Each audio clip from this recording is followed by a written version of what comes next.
आणि आता बातमी आहे ती दुष्काळाच्या सावटात सापडलेल्या महाराष्ट्राची। यंदाच्या वर्षी उष्णतेच्या तीव्र झळा राज्यामध्ये पाहायला मिळतात। याचप्रमाणे संपूर्ण राज्य सध्या दुष्काळाच्या छायेत आहे। राज्यामध्ये मराठवाडा, विदर्भ आणि उत्तर महाराष्ट्र या पट्ट्यामध्ये दुष्काळाची परिस्थिती इतकी गंभीर झाली आहे की पाण्याच्या अभावाने चुलीही पेटू शकलेल्या नाहीयेत। अनेक गावांचे टँकर वाढे झालेत। बघूयात ही कैफियत सांगणारा याविषयीचा हा रिपोर्ट।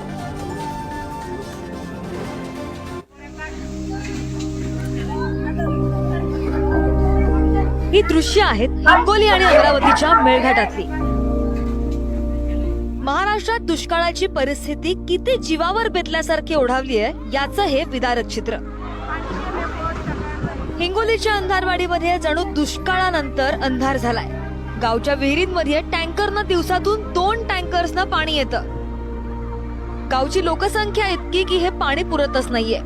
जीवाची पर्वा न करता विहिरीच्या कठड्यावर चढून लहान मुलांपासून म्हातारी माणसं सुद्धा इथं पाणी भरताना दिसतायत। तर दुसरीकडे अमरावतीच्या मेळघाटातल्या खडीमल गावाचं हे वास्तव। इथे सुद्धा घोटभर पाण्यासाठी जीवाचा आटापिटा। गावात टँकरचा आवाज आला की प्रत्येक जण हाताला लागेल ते भांड घेऊन घराबाहेर धावतोय। आमची मागणी अशी आहे की गावात किमान 2 तरी टँकर यावे।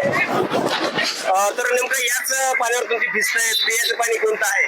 पिण्याचं पाणी पण हेच आहे आणि सांडायचं पाणी पण हेच आहे। गावच्या लोकसंख्येनुसार इतर सुद्धा पाणी 1 टँकर आले हे सुद्धा अपुरं पडतंय। तर यासाठी पुन्हा आम्हाला भटकती आम्हाला बाहेरून पाणी आणावं लागते, 2-2 किलोमीटर आणावं लागते। आमची मागणी एकच आहे की एका टँकरला काही सुट नाही पाण्याची, आणखी 1 टँकर पाहिजे। किती गरज आहे, कशी तारांबळ उडत आहे, आमची फार दूर दैना झालेली या पाण्यामुळे। आणखी सरकारने 1 टँकर पाठवले तर फार बरे होईल।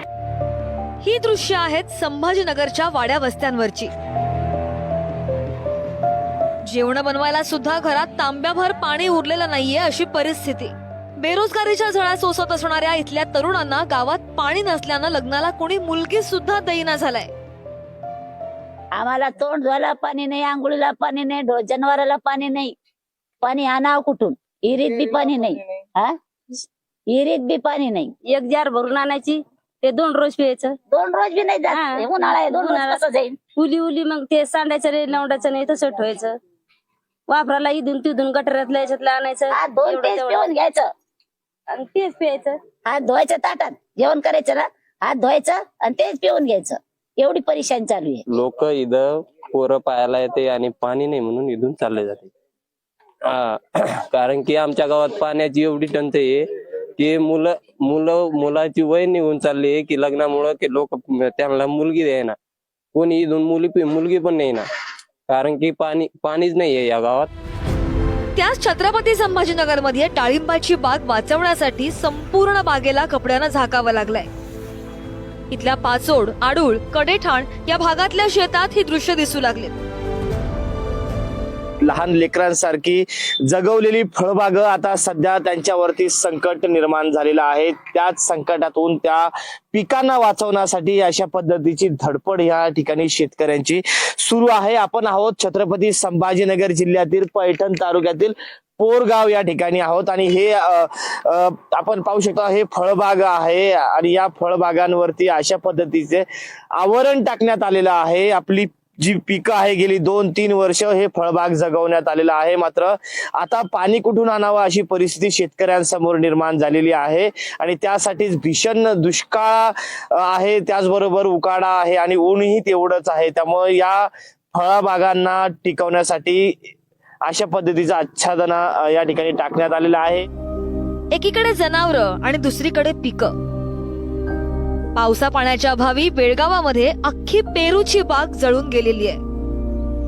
पाण्याचा थेंबही पिकांना मिळाला नसल्यामुळे सगळं पीक आणि त्यासोबत उत्पादकाची स्वप्न सुद्धा जळाली आहेत।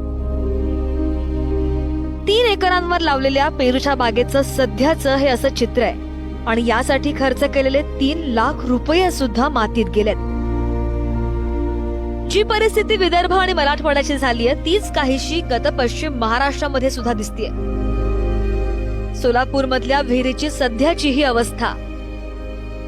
जिल्ह्यातल्या 4 लाख लोकांची तहान केवळ 200 टँकर्सनं भागवली जातीये अशी इथल्या जलस्रोतांची परिस्थिती आहे। आज महाराष्ट्रातल्या कोणकोणत्या भागामध्ये किती पाणीसाठा शिल्लक आहे जाणून घेऊयात.